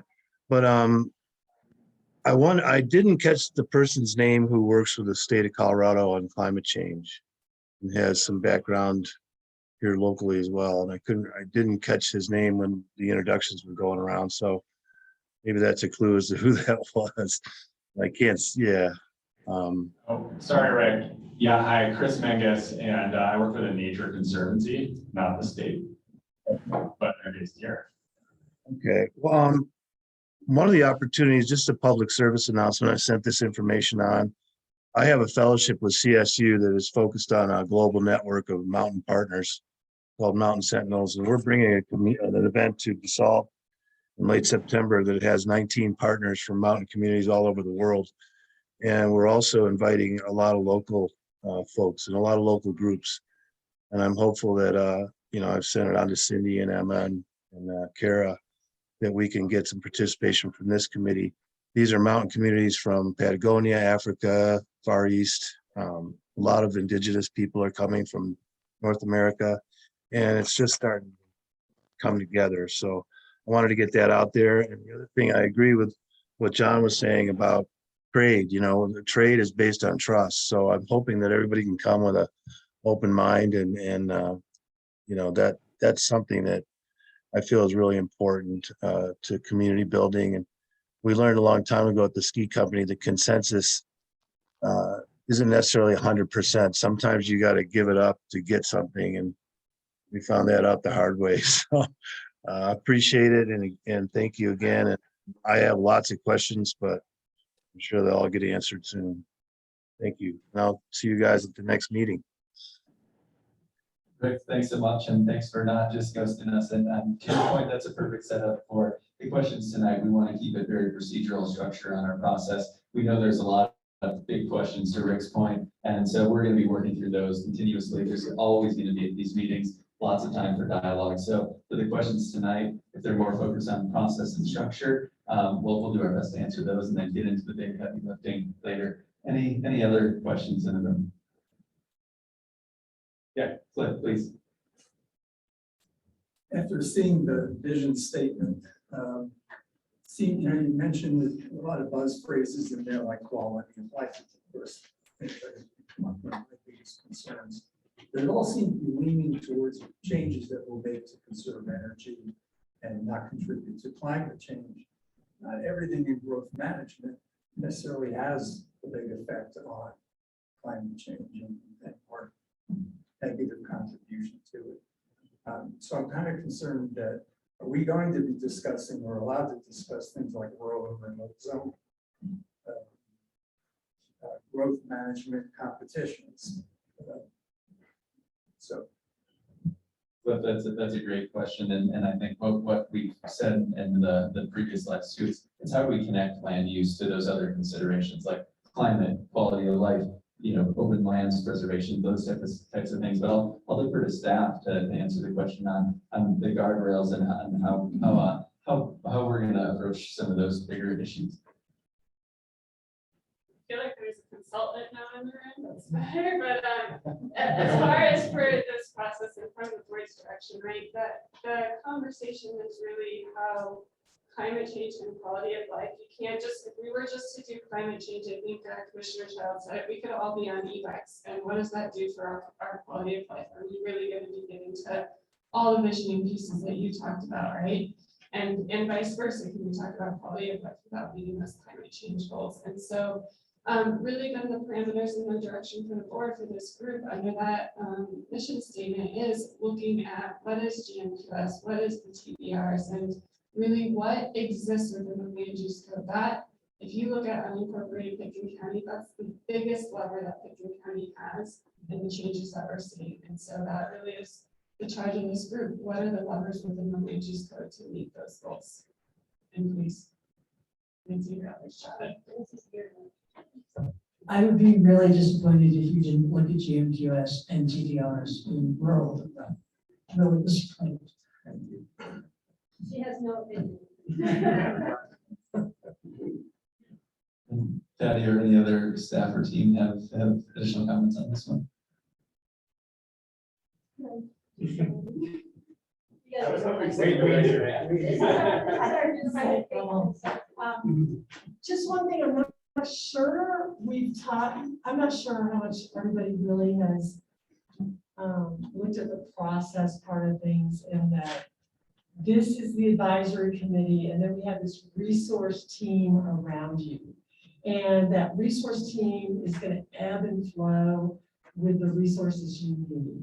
So I just want to point out to everybody who doesn't live and breathe land use every day, that we've got a resource team behind you, and we hope that this group will take advantage of that. So when we have questions that come up about climate action, we're going to get you the experts on that. When you have questions about TDRs or growth management or the structure of it and how that works, we're going to get the people to help us all understand that. So just don't think that you have to know it. Don't think that you have to go and learn about, Arctic melt and whatever. I mean, you've got resource areas. And when I hear about let's not forget about other groups in the community, I think that's the vision we've been having, this resource ring around you. People will come and go. So if you say, hey, we really need to tap into X, Y, or Z, we're going to find those people and we're going to bring them to you. And or throughout the course of this process, we're going to have an opportunity to go out to the larger community and you can hear from them. So, and help us evolve it. You guys, this is your committee, and if something flows better than we've envisioned, we'll work with it. We'll adapt. So I just wanted to say that.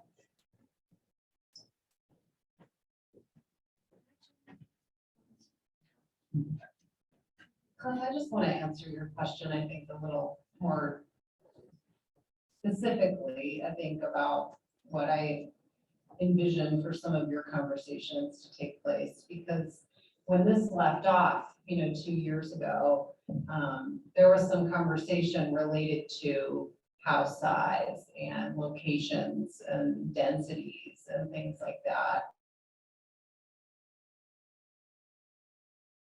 I think your conversation to unravel, like where we build things is going to have some climate impacts. Sizes of things may have some climate impacts, and how we choose to either uphold the pacing of growth that our growth management system has done over time will be part of your conversations too. And for me, all of those implicate the GMQS scoring system and TDRs. And so those bigger questions start to get funneled down to, well, how do we deal with it now? And is how we're dealing with it now still meaningful, or is there a new way to deal with this that is more advantageous for these goals? So I would really expect that those start to get teased apart after you really wrestle with those bigger questions of location and size and types and things like that.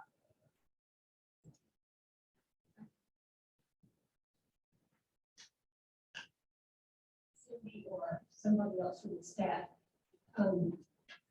If I ever had to walk into a planning and zoning meeting without having received a packet ahead of time that I could study, that pointed out the relevant areas of the land use code, sections of the land use code, or the larger issues involved, that would be very difficult. can everyone here expect for there to be an agenda packet that will help them do their homework and get prepared ahead of time for what's going to be discussed in the following meeting? And when are those likely to come out? How long before a meeting? There will be none below 300 pages. No, right. So will that include pointing people, committee members to the resources that the county already has listed on the website, so they won't have to dig through everything to find out what is pertinent for that particular meeting? So I think the short answer is yes. And this is going to be a little bit different for those of you that have been on P&Z, because this is you're making legislative and policy recommendations here versus a quasi judicial. And so depending on the topic, I know there are a number of prepared studies that touch on, the economy, embodied carbon, some of these big themes. And so those will be provided ahead of time and available for study. And it's going to be open to a lot of conversation about what does that mean for translating into policy or code versus, how does a particular recommendation comply with an existing code? But I think the short answer is yes. And there's probably also going to be some free-flowing conversation that the packet does not anticipate. John, yeah, thank you for providing the strategic guidance on it very tactically, to Chris's first question too. We'll get into a cadence where every week, just like for this meeting, at least a week in advance, the packet will be distributed. We're trying to walk the walk and not just talk the talk. So we weren't printing out packets. If anybody wants a printed out packet, let us know. We'd be happy to print one for you and have it ready for you at the meeting. But we will absolutely have all of those resources on the website that's been set up, just like this packet was, and get into that regular cadence, because you're right, Suzanne, we need to have the time to be prepared. These are big, complicated issues, and we need to be sharing information efficiently. So the staff team will be working to make sure that we get into a regular process of doing that so that there's plenty of forewarning. Does that answer your question? Yes. And I do think we have a patient virtual participant, and then we'll go to Glenn. Is that okay, Glenn? Okay. Okay, thanks. Joe, thanks for your patience. Simple question, I guess, and maybe it's been addressed.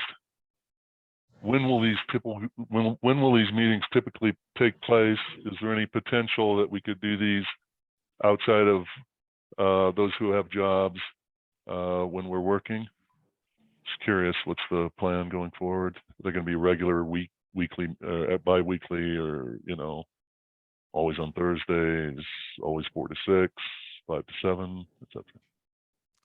That's a great question. And so we're going to be looking at alternating Wednesdays. Our next meeting is Wednesday, August 31st. Then there's a short fall break in that process. And then we're going to get into alternating Wednesday cadence from 4 to 6, starting on September 21st. And we do have a poll for you all to complete tonight on what your preferred location would be. But if others feel like we should be revisiting the 4 to 6 time, I think we want to have those conversations now.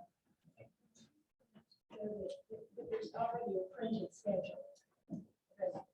Yeah. So what Suzanne was saying, there is a printed schedule that is available in the packet. We can share that quickly. I would say if folks are feeling 4 to 6, we knew that 26 people's times was going to be really hard, and we didn't want to get messed up in doodle polls. So I would say we're going to kind of try and stick with the dates for right now. And if folks are feeling like the 4 to 6 and we need to look at some other times, maybe that's something we can talk about in the next meeting as we get into it. But otherwise, we were just trying to say, here's the time. I know people were looking for a level of planning and consistency to work around.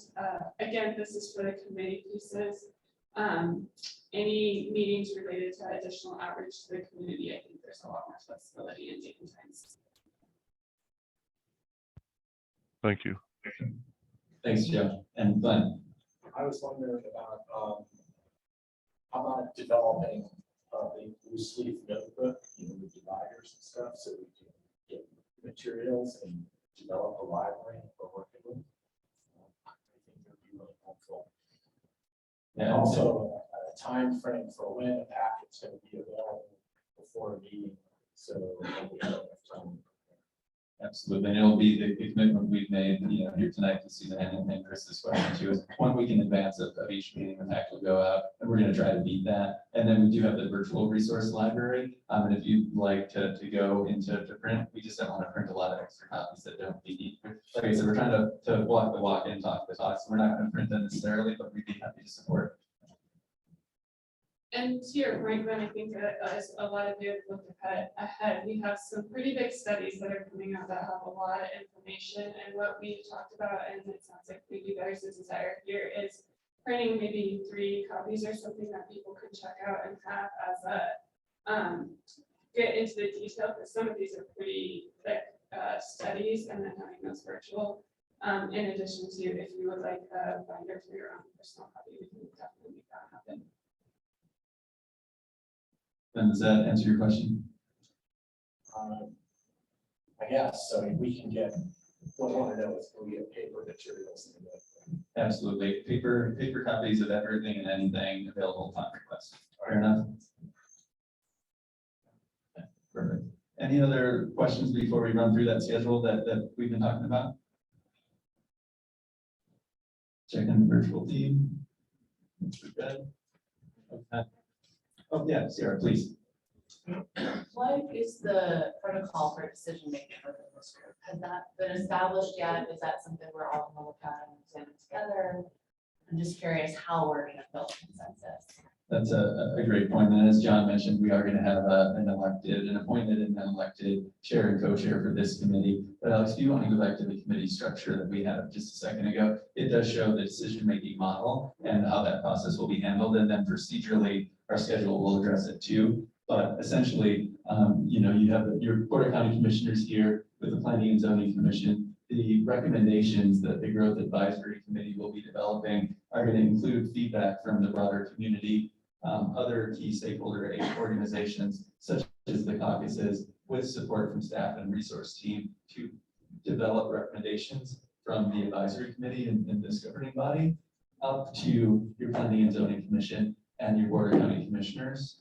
I understand that, but I'm wondering what's the process that this group is going to Yeah, use to make so decisions? I think maybe in the bylaws, it has a reference to basically using a Robert's Rules of Order. So there will be a lot of conversation. There will be a lot of lead up to a decision point, but then there will be a process where somebody is going to make a motion, a second, a discussion, and see where we can get. Now, typically what happens in these types of processes is you're doing a check-in on where you're at with consensus. I love the thumb checking. Do you like it? Can you live with it? Is it a no? So that you know where you're at in the conversation, and do we need to have some more dialogue, some more time? And so I think as you move on and we move on, there's going to be a combination of those informal and then final recommendations. We'll go through basically a motion, second, and discussion process.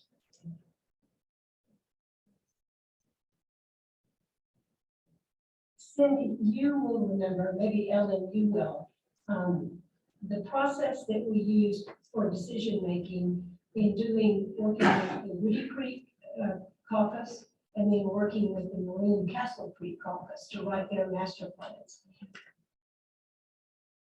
Was excellent, and it worked. And if you don't remember it, I'll whisper to you later. but it defined consensus. Then you can't put consensus in a box, of course, but it was a really good way to go about it, so that everyone felt included and everyone's voice was heard. Cindy and I'll talk about that and then pass it on. Sarah, does that answer your question? And yeah, I think we can all hope for a lot of yes, no, go with the flow conversations. Just remember to your thumb, not everything. It depends on the conversation. All right, well, I think we'll run through just a little bit more of the process, take a look at the timeline unless there are any other questions in the room here. I just want to add something. I'm going to add something very quickly. It's my understanding at your next meeting, you'll be determining who's chair and vice chair. So people will start thinking about that. And then whoever is selected, you will have the honor, it's my understanding, of working with John Bennett as to giving you some coaching tips on how to chair and vice chair meetings. So just food for thought for your next meeting. That's the first homework assignment. All right, I think we've been put on notice. We have one homework assignment, and that's thinking about whether you would like to be nominated or to nominate someone for that co-chair appointment process. Really quickly, we're going to go through a few more just procedural things, looking at the roadmap for this process, and then I want to leave as much time as we can for some Q&A. So in your packet, you saw the statement of purpose that was included, and it included the vision, some preliminary goals and values that we'll be working through. We didn't want to get into details on this tonight. We wanted to give you all time to ask questions. As Kara said, this is your committee, so this meeting was really structured around as much dialogue as possible, but we will be taking a look at these at our next meeting on August 31st and really getting into the process. What we do want to take a look at is some of the schedule. And so we are here, essentially. The groundwork has been done. The joint meeting from the Board of County Commissioners and the Planning and Zoning Commission from the 26th was included in your packet. And if you haven't watched it, that's a good video to get some homework. And there's been the appointments for the advisory committee on the 27th, and all of the interviews over the intervening weeks have led us to this point of our first meeting, where the first phase kicks off, really looking at visioning, introductions, getting to know each other, level setting on context, history, and really what our process is going to be.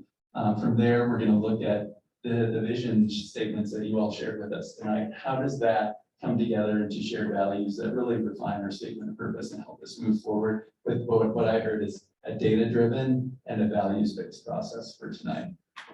And so in the next phase, we'll really start looking at baselining on data and then getting to the bigger picture vision that will lead us to development of some of those recommendations after we analyze the alternatives and start to look at where's their consensus, where are their commonalities, and then where's their compromise and trade-offs that we're going to need to consider. So for phase two, you'll notice we have a slight break between August 31st and September 21st. That'll give you time to look at some of the extensive data that we've referenced tonight and really begin to study it. We'll put some structure around it for you so we can hit the ground running on September 21st to really understand the summary data, begin to interpret it, and begin to share it with the community. The events you're seeing in blue here are our community touch points, where we're going to be bringing in the broader community members that we talked about tonight and having some discussion with the broader community that hopefully will help you all think about the alternatives and ultimately develop recommendations.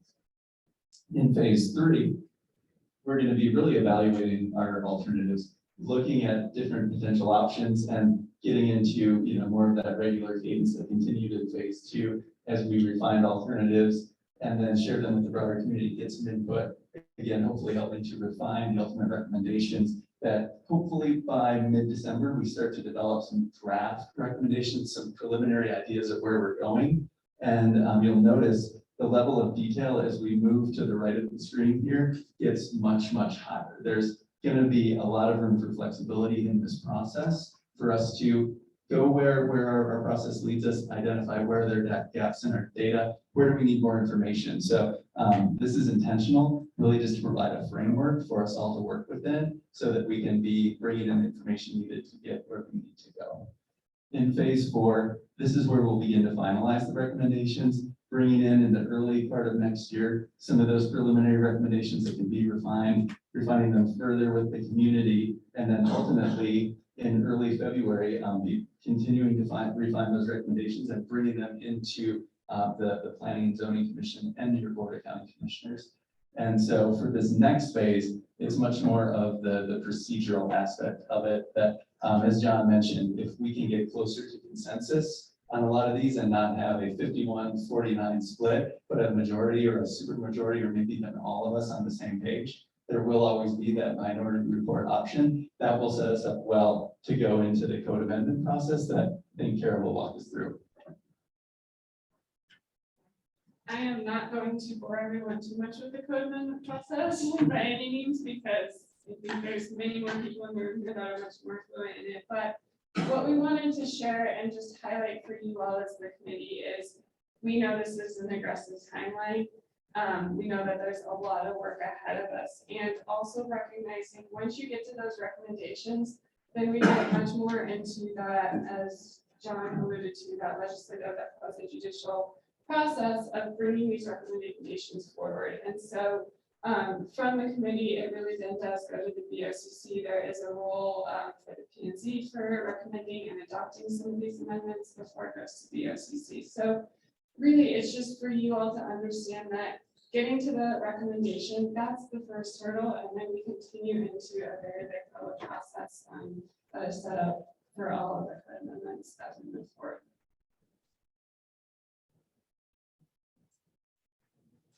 And I think we covered a lot of this, so I'll hit it again really quick as a refresher, and Jeffrey's already be behind me the whole day. But committee logistics, we'll be getting into a cadence of Wednesday meetings from 4 to 6. The next meeting is actually scheduled at the BOCC library, and so we're gonna ask you in a minute to give us some feedback on preferred location. After that, September 21st, and then we'll be getting into an alternating Wednesday cadence with packets coming out 1 week in advance and resources and homework posted to the website. So there's one archive of all that material. And if you need it in hard copy, let us know. We're happy to help facilitate your review of this data, because some of it is pretty substantial, as much as we can.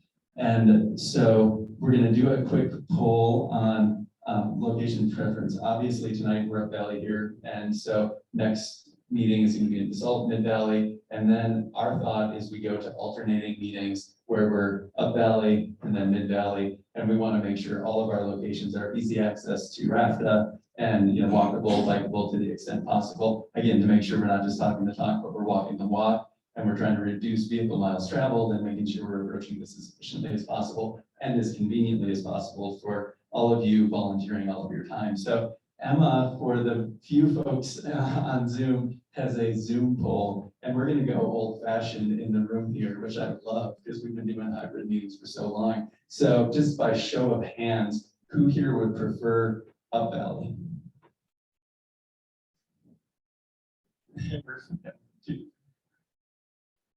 And then can I see a Mid-Valley?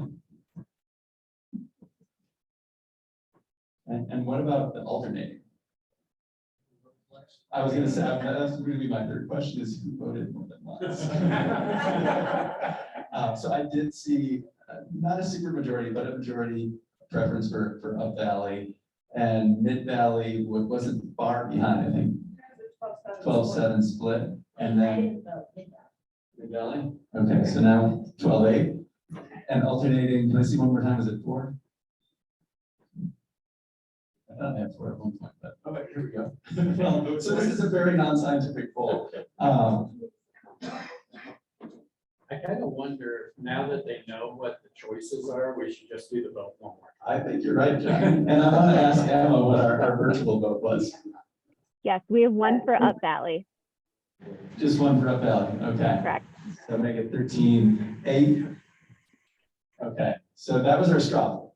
Now that you know what the options are, you can only vote once. And let's play exclusively.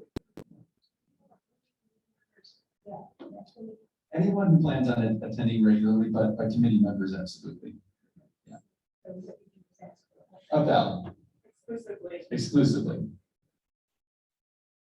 This seems on the fence.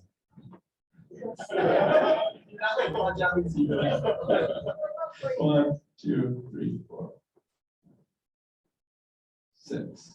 So it's 6. Okay.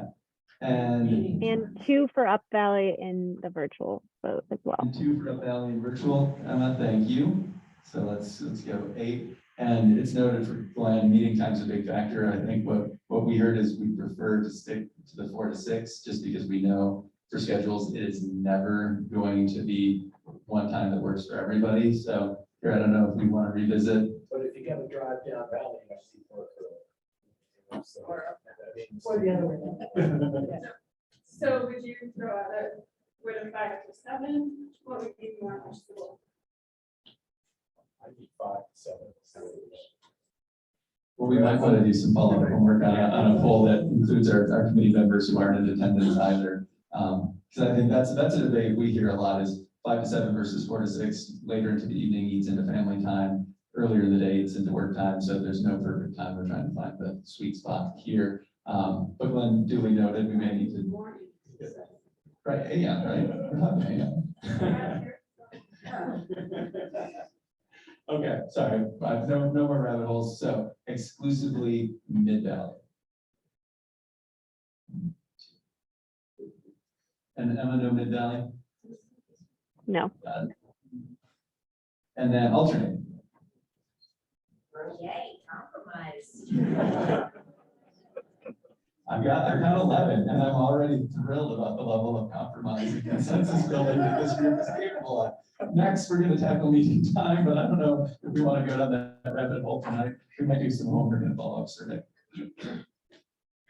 Excellent. So that covers our administrative process, and thank you for giving us some feedback. We'll work together and look at some alternating meeting opportunities and use that to build some common ground, at least on where we're going to be meeting. So as we've mentioned extensively in this conversation, the pickingcounty.com/1449/community growth advisory committee, we're going to get a shortened URL for that, will be where all your resources are housed. That's in your packets, it's on your agendas. And if you have questions for the project team at all, you can email us, and you've been getting emails from us, and you can just reply to those. growthcommittee.projectteam@pickingcounty.com, so that we can answer questions as they come up.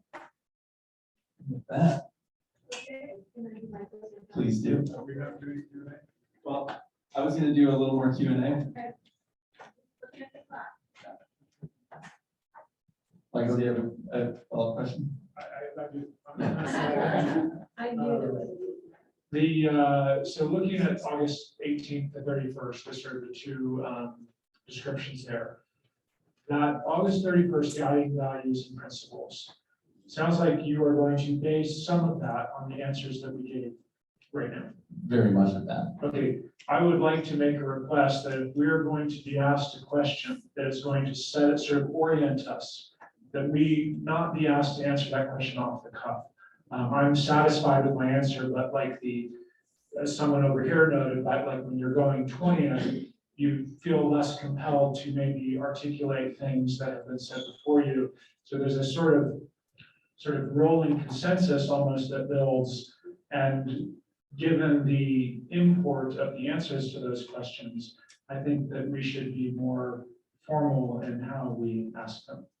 That's a very fair point, and the purpose of tonight too was to really orient ourselves and get to know each other. We are absolutely going to be taking the answers from tonight, but that was the beginning of the process, and where we're going next, to your point, is the very critical task of establishing what are our values. And so going into that next conversation, now we have 2 weeks to think about that values-based discussion, and we'll get that agenda out 1 week in advance as a reminder that that will be a focal point for the next conversation. Is that fair, Michael? Okay, thank you. Any other questions? Is it too much to ask to get those packets prior to a week in advance, earlier, 10 days in advance? We will strive to do our best. Once we're into that meeting hamster wheel of every other week, we're going to be having a meeting, summarizing the meeting, and then getting it out within 5 business days. So that's quite a bit of due diligence work, but we will do our best to provide as much advance notice as possible. And a lot of these agendas, I think it's safe to say, will build on each other as well. So we're going to be having a pretty good sense coming out of the meeting, what are our homework assignments, and we may have 2 full weeks for that. So we want to make sure at a minimum, it's going to be 1 week in advance. We will do our best to beat that every time. And I'll ask the question, is that fair? Because that's why we want to have this conversation. Yeah, Barb. To Tim's question, really quickly, I know that the homework assignment will be 10 days or a week in advance. It's specific to the meeting. Is there any information that we, besides the entire land use code, that we should be reading and understanding, like foundational information that will support us with, and then the more timely agenda? I mean, I'm an educator, I need homework right now. Perfect. Well, I think we have one homework assignment from Patty, is be thinking about the shared governance structure and the nomination and election of our chair and our co-chair. And if you would like to nominate someone or nominate yourself, we'll talk more about that process. So that's, again, be thinking about the vision and the values that we're going to be talking about on August 31st. Be thinking about the shared governance structure. And I would say that the packet that went out had a substantial amount of good material as well. So the statement of purpose, the bylaws, all of that stuff was the homework for tonight. Our agenda that will be coming out next week for the 31st will have a fresh batch before you know it, because we're already one day behind because it's Thursday and not Wednesday. I have something to say about that. Also, the the links that you have, Barb, for TDRs and GMQS and all of those, that's a lot of reading, so you can start anytime. You read all these? Does everybody I thought I was supposed to. Said we asked you what did the dog eat for homework? Well, I skimmed. I didn't use my highlighter, but I. We didn't want to overwhelm anyone too much with too much homework on day one of school, but we'll make sure we're feeding you as much as you're hungry for. Sarah. I'm wondering what's the best way to learn about our committee members, especially since you want us to elect a chair and a vice chair. Like, I don't know, how do we learn about each other? Are there bios that you could share with us, or? Sure, that's a fantastic question. Tonight, hopefully gave you just a little flavor into your fellow committee members, but I'll defer to Tara on if there's additional information that we would want to share. Yeah, we can double check and look at some of the applications and share those out to the committees. We might just need to do a little bit of scrubbing with some personal, but we'll kind of put a packet together and share that out with everyone. So. But on the applications, there was no question about your job. Was there, I mean, was there? One. There was, okay. But some people put retired, but they didn't put what they were retired from. Right. And I think we'll just want to hear this point, be making sure we're not sharing any sensitive information before we commit to that, but absolutely provide some information. We'll have more discussion on what that process looks like next time as well. Any other questions? You guys are great keeping us virtually on time tonight. 3 minutes. All right. Well, we're going to be seeing you all in less than 2 weeks, and Commissioner Clapper. Yeah, I'm just gonna do some very brief closing comments. So again, on behalf of the Board of County Commissioners, don't drop it in my face.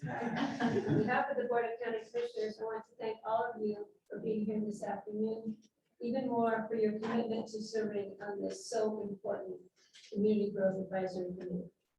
And in listening to your comments and your concerns and to your questions, and hearing your voices, it is obvious that the BOCC appointed the right people to represent the diversity of our local community. So again, thank you. You're here. I really appreciate it.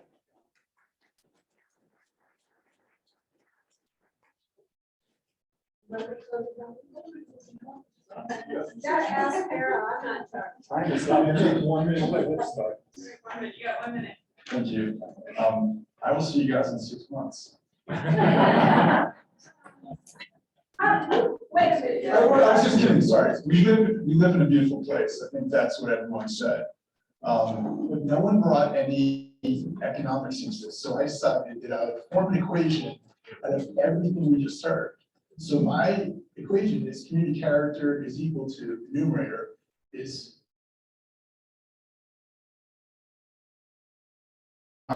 denominator is consumption. So that is. Can you say that one more time? What did you just say? I need a visual.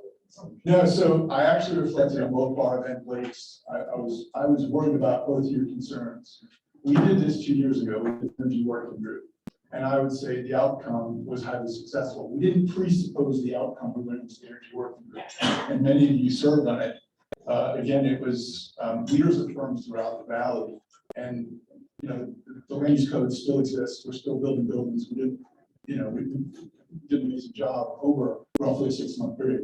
We didn't come in with a bunch of hypotheses the first day and bore everyone but for the most part, the team again shaking heads for those the fourth time.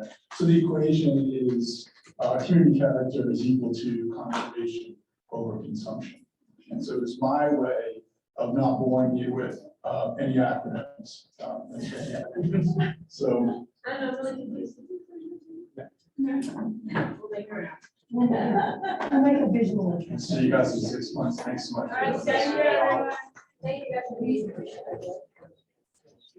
Thank you for those virtual. Thank you all.